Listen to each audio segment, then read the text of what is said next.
Caption Close Brussels, AP, European Union leaders are set Friday to authorise a new phase in Brexit talks involving future relations and trade with Britain.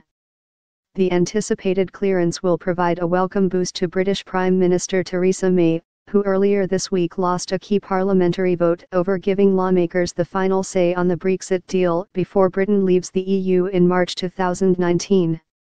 May received a round of applause from EU leaders Thursday night after giving her assessment of progress in the talks. In a breakthrough last week, the two sides agreed that the first round of issues in the Brexit talks had advanced sufficiently for now. These involved Britain's divorce payment, keeping the border between Ireland and Northern Ireland open, and sorting out citizens' rights following Brexit. European Commission President Jean-Claude Juncker said some of us thought, including me, that she did make big efforts and this has to be recognized.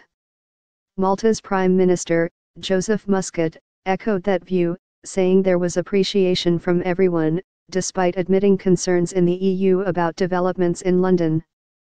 May's first priority in the next phase of talks is to establish a transition period, likely involving Britain remaining part of the single market and the customs union, and probably lasting about 2 years. A transition period would ease Britain out of the EU and provide some certainty to business. Many British firms, particularly in the finance sector, have warned that they might put contingency plans in place soon that could involve them relocating activities into the EU. During any transition, the EU is demanding that London should give up its seat at the leaders' table, lose all its lawmakers in the European Parliament, and remove its judges from Europe's courts. However, it would still have to obey EU laws and respect the primacy of the European Court of Justice. Trade talks may be held after Friday, but no trade agreement between the EU and Britain can be finalized until after the transition period. While sympathizing with May, leaders said they wanted the British Prime Minister to provide more details on what she is looking for both in the transition period and in the future relationship. We need a little bit more clarity from the UK, what type of relationship we shall be entering into, said Croatian Prime Minister Andrej Plenković.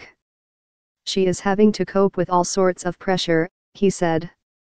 And Irish Prime Minister Leo Varadkar said lot of thinking needs to be done about future relations. There has been a lot of divergent thinking on what that should look like, he told reporters. Varadkar held separate talks with May overnight to compare notes, and he said they would meet again early in the new year. When asked about the chances that Britain might not leave in 2019 as planned, most leaders said only that this should be up to the British people and Parliament.